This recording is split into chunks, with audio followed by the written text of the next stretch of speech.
Good morning વિદ્યાર્થી મિત્રો. સો આજે આપણે નવું ચેપ્ટર સ્ટાર્ટ કરવા જઈ રહ્યા છીએ. ચેપ્ટર નંબર 12 કાર્બનિક રસાયણની કેટલીક પાયાની સંકલ્પનાઓ. પરંતુ આ ચેપ્ટર એવું છે કે 12મું ચેપ્ટર અને 13મું ચેપ્ટર આપણે એવું કહી શકીએ કે ઓલમોસ્ટ કેવા છે, સિમિલર છે. એના માટે તમને બેઝિક કાર્બનિક રસાયણનું નોલેજ હોવું જોઈએ. તો 12મા ચેપ્ટરની અંદર આપણે બેઝિક કાર્બનિક રસાયણની ઇન્ફોર્મેશન લઈશું અને ત્યારબાદ ધીરે ધીરે એની અંદર ડિટેલમાં આપણે જઈશું. તો સૌથી પહેલાં કાર્બનિક રસાયણ વિજ્ઞાન એટલે શું એ આપણે સમજવું જરૂરી છે.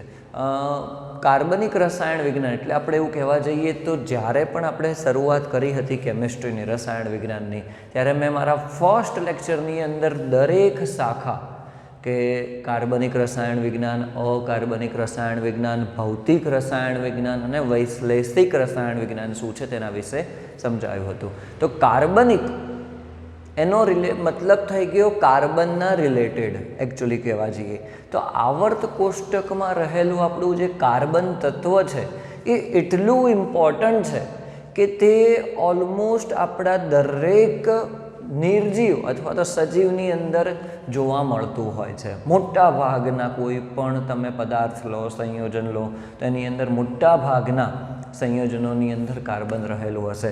આપણું બોડી પણ આપણે એવું કહી શકીએ કે કાર્બન સિવાય ના બની શકે. ઓકે, જેની અંદર આપણે વાત કરીએ કે ડીએનએ, તો ડીએનએની અંદર કાર્બન છે. આરએનએ, તો એની અંદર કાર્બન છે. મતલબ આખું આપણું જે બોડી પણ છે એ કાર્બનના આધારે છે. ક્લિયર? તો આપણે સૌ પ્રથમ કાર્બન વિશે ચર્ચા કરીશું અને તેના સંયોજનો વિશે. તો સૌથી પહેલાં જો આપણે જોવા જઈએ તો ચેપ્ટરની અંદર હું ફર્સ્ટ પોઈન્ટ હું લખીશ તો કાર્બન એનો પરમાણુ ક્રમાંક 6 છે. આપણે જાણીએ છીએ કાર્બન, એનો સિમ્બોલ શું છે? સી, અને એનો પરમાણુ ક્રમાંક શું છે? 6. કાર્બન અને એનો પરમાણુ ક્રમાંક છે 6. જો મારે એની ઇલેક્ટ્રોન રચના લખવી હોય તો હું લખી શકું 1s2 2s2 2p2. બરાબર? એનો મતલબ એ થયો કે બાહ્યતમ કક્ષામાં સૌથી પહેલાં આ વસ્તુ સમજવી ખૂબ જરૂરી છે કાર્બન માટે, કેમ કે મોટા ભાગના સંયોજનોમાં તમને ખબર તો પડી જાય, ચલો આ સંયોજન આ છે, એનું બંધારણ આ છે, તો પણ વિદ્યાર્થીઓ લખવામાં ભૂલ કરતા હોય છે. તો એના માટે આપણે જોઈએ કે આ જે વસ્તુ છે એ શું છે? બાહ્યતમ કક્ષા છે. બાહ્યતમ કક્ષા જેમાં n બરાબર શું છે? 2 છે બાહ્યતમ કક્ષા અને ટોટલ કેટલા ઇલેક્ટ્રોન છે? કુલ 4 ઇલેક્ટ્રોન છે બાહ્યતમ કક્ષામાં. બાહ્યતમ કક્ષામાં કેટલા ઇલેક્ટ્રોન છે? 4 ઇલેક્ટ્રોન છે. જો મારે તેનું લુઈસ બંધારણ બતાવવું હોય, લુઈસના આધારે બાહ્યતમ કક્ષામાં 4 ઇલેક્ટ્રોન છે એટલે કે 1 2 3 અને 4. આ શું થઈ ગયું? તેનું લુઈસ બંધારણ થઈ ગયું. તો એ કેટલા બંધ બનાવી શકે, તેની સંયોજકતા કેટલી છે, બરાબર? એ સમજવું ખાસ જરૂરી છે કે કાર્બનની બાહ્યતમ કક્ષામાં 4 અયુગ્મિત ઇલેક્ટ્રોન રહેલા છે એવું આપણે કહી શકીએ તેની ઉત્તેજિત અવસ્થામાં. એકચ્યુઅલી તો 2s2 છે એ યુગ્મિત છે, પરંતુ આપણે જોયું છે કે સંકરણની અંદર જ્યારે તે સંયોજન બનાવે છે ત્યારે 2sમાંથી ઇલેક્ટ્રોન 2pમાં જાય એટલે 4 અયુગ્મિત ઇલેક્ટ્રોન બને. એટલે કેટલા બંધ બનાવી શકે? તે 4 બંધ બનાવી શકે. તો ખાસ આ વસ્તુ સમજવાની છે. સૌથી પહેલાં તો આપણે લખી દઈએ આ શું બતાવ્યું છે, તો લુઈસ બંધારણ છે અને આપણે એના ઉપરથી એવું લખી શકીએ છીએ કે કાર્બન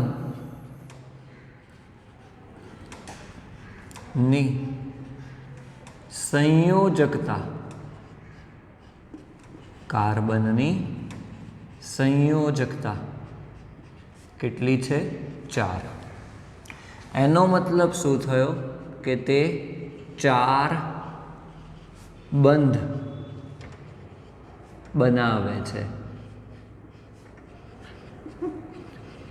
4થી વધારે નહીં, 4થી ઓછા નહીં. જો ઓછા હોય બરાબર, અને જો ઇલેક્ટ્રોનનું દાન કરી દીધું હોય એને તો ધન વીજભાર આવે. જો ઇલેક્ટ્રોન મેળવ્યો હોય તો ઋણ વીજભાર આવે. પરંતુ જો તટસ્થ સંયોજન હોય કાર્બનનું તો તે કેટલા સંયોજન બંધ બનાવે? 4 બંધ બનાવે. વિદ્યાર્થીઓ મોટાભાગના ભૂલ કરી બેસતા હોય છે કે કાર્બનના 5 બંધ બતાવી દે, ઘણી વખત 3 બંધ બતાવી દે, પરંતુ એ ખોટું પડે. કાર્બનના કેટલા બંધ બને? 4 બંધ બને. આ વસ્તુ ખાસ યાદ રાખવાની છે કે કાર્બનના કેટલા બંધ બને છે? તો 4. તેની સંયોજકતા કેટલી છે? તો 4 છે. બરાબર. તો કાર્બન વિશે આપણે જનરલ ઇન્ફોર્મેશન મેળવી. આપણે શું કરવાના છીએ? હવે આપણે એક અલગ જ વસ્તુ શીખવાના છીએ કે જે છે કે કાર્બનની સંખ્યાને નામ આપવામાં આવ્યા છે. કાર્બનની સંખ્યાને શું આપવામાં આવ્યું છે? નામ આપવામાં આવ્યા છે કાર્બનિક રસાયણ વિજ્ઞાનમાં. અને તેના આધારે અલગ અલગ સંયોજનો કે જે એસિડ હોય અથવા તો પછી કોઈ પણ આલ્ડીહાઇડ હોય, કીટોન હોય, આવા તમે નામ 10મા ધોરણની અંદર ભણી ગયા છો કે આલ્કેન, આલ્કીન, આલ્કાઇન હોય, એના ઉપરથી સંયોજનોના આગળ નામ આપવામાં થાય. પરંતુ આપણે સૌથી પહેલાં આપણે જોઈએ કે કાર્બનની સંખ્યા અને તેના નામ શું છે.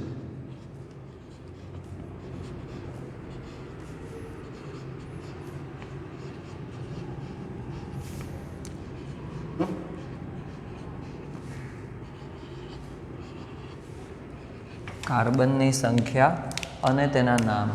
જો કાર્બનની સંખ્યા સંયોજનમાં 1 હોય, એક જ કાર્બન ધરાવતું સંયોજન હોય તો તેનું નામ આપવામાં આવ્યું છે મીથ. મીથ. જો 2 કાર્બનની સંખ્યા હોય તો તેને કહેવામાં આવે છે ઈથ. ખોડો છે. જો 3 કાર્બનની સંખ્યા હોય તો તેને કહેવામાં આવ્યું છે પ્રોપ. 4 કાર્બનની સંખ્યા હોય તો તેને કહેવામાં આવ્યું છે બ્યુટ.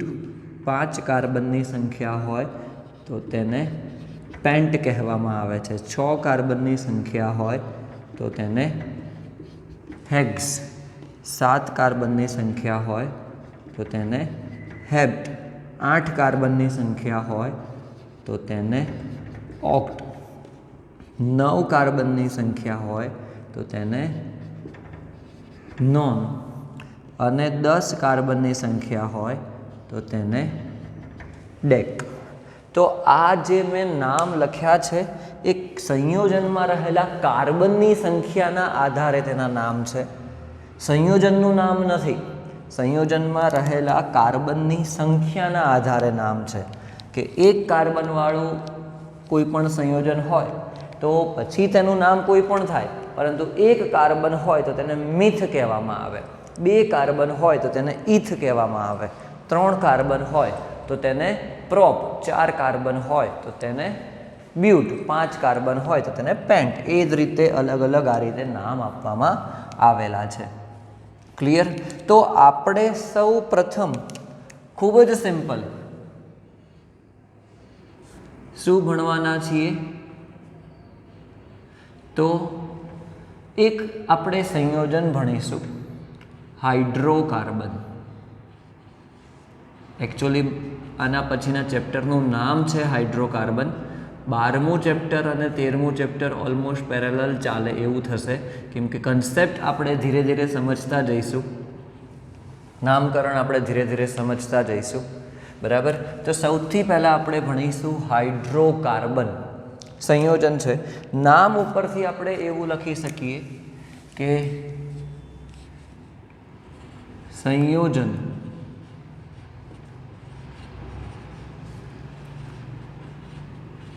ફક્ત હાઇડ્રોજન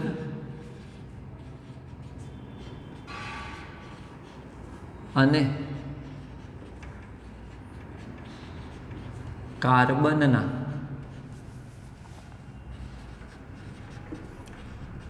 બનેલા હોય છે.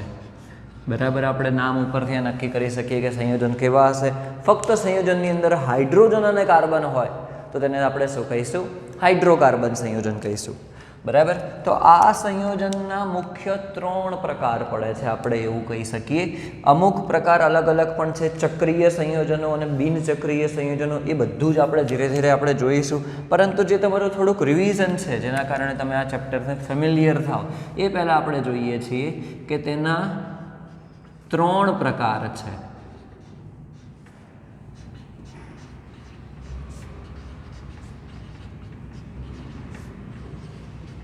બરાબર. એમાં પ્રકારમાં છે પહેલું આલ્કેન, જે તમે નામ જાણો છો, તમે 10મા ધોરણની અંદર આ નામ શીખી ગયા છો. બીજું છે આલ્કીન,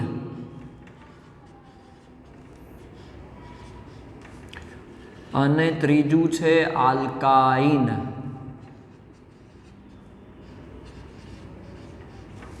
આલ્કીન, આલ્કેન, આલ્કીન અને આલ્કાઇન. આપણે સૌ પ્રથમ શું જોવા જઈ રહ્યા છીએ?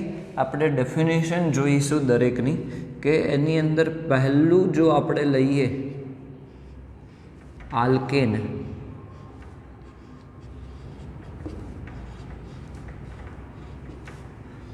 તો હાઇડ્રોકાર્બન છે, એનો મતલબ કે તેની અંદર ફક્ત કાર્બન અને હાઇડ્રોજન રહેલા છે. પરંતુ એક વસ્તુ ખાસ ખૂબ જ જરૂરી છે કે આ પ્રકારના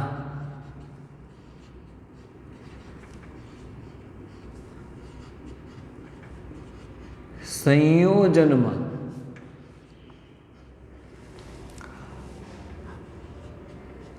કાર્બન કાર્બન વચ્ચે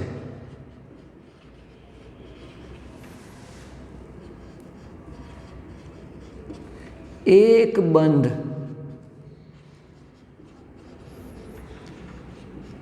જોવા મળે છે. બરાબર. એક બંધ હોય, દરેક કાર્બન કાર્બન વચ્ચે કેવા હશે? એક બંધ હશે. કોઈ પણ દ્વિબંધ કે ત્રિબંધ ધરાવતું સંયોજન હશે નહીં. કાર્બનના બધા જ બંધ કેવા હશે? એક બંધ હશે. એટલે કે કાર્બન 4 બંધ બનાવી શકે છે, 4 બંધ કેવા હશે? એક બંધ હશે. કોઈ પણ દ્વિબંધ કે ત્રિબંધ હશે નહીં. તેને આપણે શું કહીશું? આલ્કેન કહીશું. એનું સામાન્ય સૂત્ર પણ તમે જાણો છો, તમારે 10મા ધોરણની અંદર આવી ગયું છે.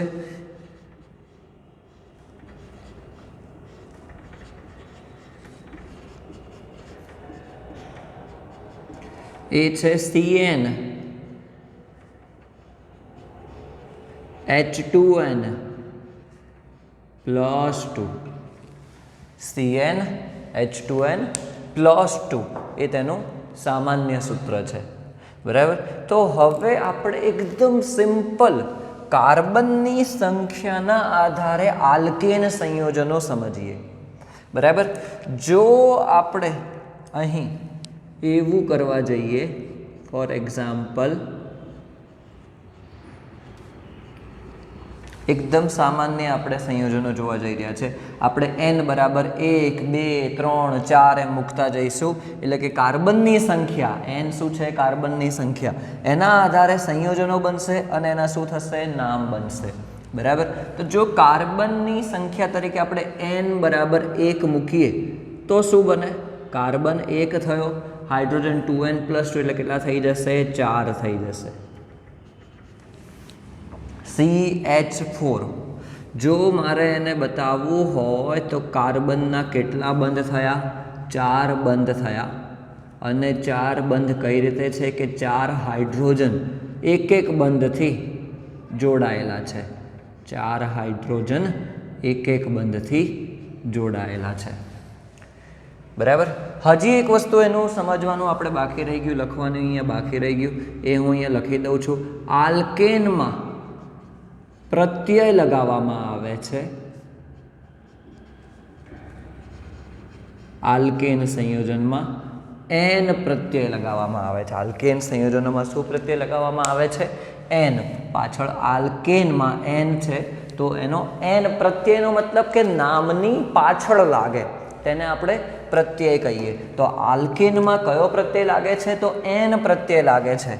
તો અહીં એક કાર્બનની સંખ્યા હોય તો એક કાર્બનની સંખ્યાનું નામ શું છે? મીથ છે. સંયોજનનો પ્રકાર કયો થયો? તો આલ્કેન થયો. આ ફક્ત શું દર્શાવે છે? કાર્બનની સંખ્યાના આધારે તેનું નામ દર્શાવે છે. કાર્બનની સંખ્યાના આધારે તેનું નામ. હવે સંયોજનનો પ્રકાર આલ્કેન છે તો પ્રત્યય એટલે કે નામની પાછળ લાગે તો નામ કયું છે? મીથ. અને એની પાછળ શું લાગે? એન. તો તેનું નામ આપણે અહીંયા એવું કહીએ, એક કાર્બનની સંખ્યા છે મીથ પ્લસ થઈ જાય એન, તો એનું નામ થઈ જશે મીથેન. આ સંયોજનનું નામ શું થયું? મીથેન થયું. બરાબર, ક્લિયર છે? એકદમ સિમ્પલ મેથડ છે. ચલો બીજું જો આપણે જોવા જઈએ તો n બરાબર 2 મૂકીએ તો તમે આ રીતે નામ એનું સોરી સ્ટ્રક્ચર બનાવતા શીખ્યા છો. C2 અને શું થાય? H6. આ રીતે લખી શકાય છે, કોઈ જ પ્રોબ્લેમ નથી. પરંતુ હવે ખાસ વસ્તુ એ સમજવાની છે કે કાર્બનિક રસાયણમાં પ્રક્રિયાઓના આધારે અમુક અણુમાં પરમાણુ દૂર થતો હોય, અમુક ઉમેરાતો હોય. આથી તેને આ રીતે જનરલી પ્રક્રિયા દરમિયાન લખવામાં આવતું નથી. એને કાર્બનને અલગ અલગ કરીને લખવામાં આવે છે. તો વસ્તુ સમજો કઈ રીતે લખવાનું છે. 2 કાર્બન છે તો આપણે શું કરીશું? 2 કાર્બન મૂકીશું. અને કઈ રીતે એનું બંધારણ ડ્રો કરવામાં આવે? બંને કાર્બન એકબીજા સાથે એક બંધથી તો જોડાયેલો જ હશે. બરાબર. હવે 6 હાઇડ્રોજન મૂકવાના છે. કાર્બનની સંયોજકતા કેટલી છે? 4. એનો મતલબ કે તેના 4 જ બંધ બની શકે. તો જો આપણે અહીં આ પહેલો કાર્બન કહી દઈએ, એના એક બંધ તો બની ગયો છે, તો કેટલા બંધ બાકી છે? 3. તો શું આવશે? 3 હાઇડ્રોજન આવશે. ચલો આ બીજો કાર્બન છે, એની પણ 3 સંયોજકતા બાકી છે, તો શું આવશે? 3 હાઇડ્રોજન આવશે. તો સંયોજન બન્યું કઈ રીતે? કઈ રીતે લખાશે આને? આને જો મારે લખવું હોય તો કાર્બન એની જોડે કેટલા છે? 3 હાઇડ્રોજન છે, તો મેં એને CH3 લખ્યું. બંધ દર્શાવીને ફરીથી શું છે? બીજો કાર્બન, એની જોડે પણ શું છે? CH3, તો CH3 બંધ CH3. એને આ રીતે લખી શકાય. C2H6 સાચું જ છે, ખોટું નથી, પરંતુ એને આ રીતે વધારે પ્રિફર કરવામાં આવે છે લખવામાં. CH3 મેં તમને બતાવ્યું કઈ રીતે બને. ચલો CH3 2 કાર્બન છે, એને શું કીધું છે આપણે? ઇથ. તો એનો મતલબ શું થઈ જશે? ઇથ પ્લસ N, એટલે કે આનું નામ શું થઈ જશે? ઇથેન. શું નામ થઈ જશે? ઇથેન. ચલો એ જ રીતે 3 કાર્બન જો આપણે લખવા જઈએ તો C3H8 થાય. બરાબર. ચલો તો કઈ રીતે કરવાનું તમને કીધું એ પ્રમાણે કાર્બન 3 છે તો આપણે 3 કાર્બન આપણે એક બંધથી જોડી દીધા. ઓકે. ચલો આ પહેલો કાર્બન જોઈએ, એની 3 હજી સંયોજકતા બાકી છે, એટલે કે 3 બંધ બાકી છે, તો આપણે 3 હાઇડ્રોજન મૂકી દીધા. બીજો કાર્બન છે, એના 2 જ બંધ બાકી છે. જો 2 બંધ તો બનેલા છે. આ વસ્તુ ખાસ સમજવાની છે કેમ કે વિદ્યાર્થીઓ અહીંયા કાર્બનના બંધ બનાવવામાં મિસ્ટેક કરતા હોય છે, તેની સંયોજકતા બદલી કાઢે છે. ચલો છેલ્લો કાર્બન છે, એના પણ 3 બંધ બાકી છે. તો કઈ રીતે આને લખાય છે? ચલો પહેલું છે, એ કાર્બન જોડે કેટલા હાઇડ્રોજન છે? 3 હાઇડ્રોજન છે. ચલો બીજું છે, એ કાર્બન જોડે કેટલા હાઇડ્રોજન છે? 2 હાઇડ્રોજન છે. એટલે જો તમે અહીં કાર્બન વચ્ચે કદાચ બંધ ના બતાવ્યો હોય તો પણ કોઈ વાંધો નહીં, એને આ રીતે પણ લખી શકાય અને આ રીતે બંધ બનાવીને પણ લખી શકાય. ચલો છેલ્લો છે, એની પાસે પણ શું છે? 3 હાઇડ્રોજન છે, તો CH3.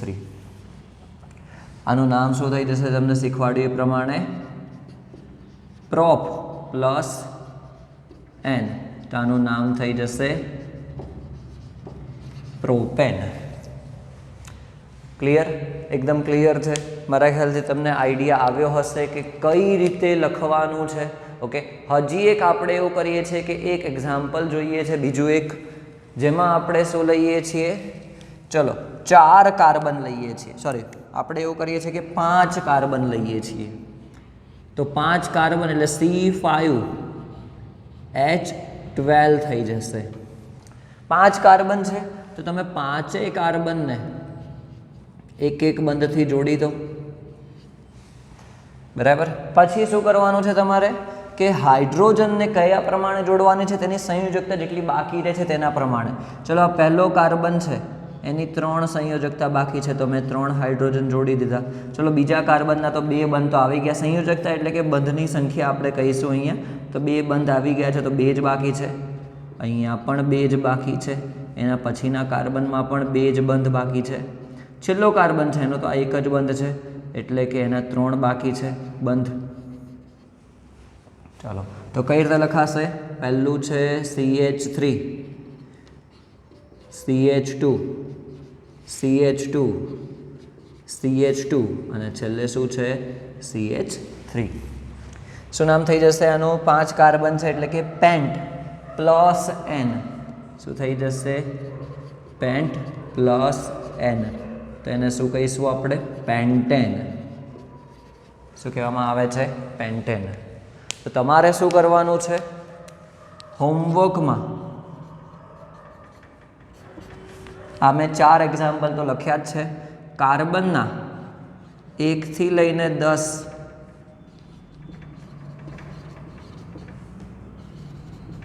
આલ્કેન સંયોજનો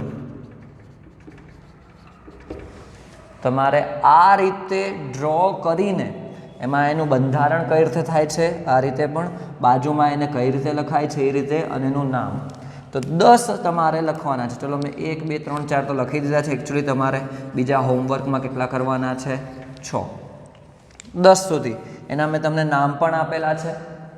એ પ્રમાણે તમારે 10 સળંગ લાંબી શૃંખલામાં જે સંયોજનો બને છે એના તમારે સ્ટ્રક્ચર ડ્રો કરીને તેના નામ લખવાના છે. ઓકે, આપણે ધીરે ધીરે આગળ વધીશું. નેક્સ્ટ લેક્ચરની અંદર આપણે આલ્કીન આલ્કાઇન પ્રકારના સંયોજનો જોઈશું, બરાબર. પછી વધુ ડિટેલમાં એને આગળ જોઈશું. કાર્બનિક રસાયણમાં આ વસ્તુ ખાસ સમજવાની છે કે જો તમને આગળના લેક્ચર ખબર નથી પડી તો પાછળના 100% નહીં ખબર પડે. એટલે ખાસ ધ્યાન આપજો અને સમજવા માટે ટ્રાય કરજો શું છે, બરાબર. નેક્સ્ટ લેક્ચરમાં આપણે હવે આગળ આલ્કીન અને આલ્કાઇન સંયોજનો જોઈશું.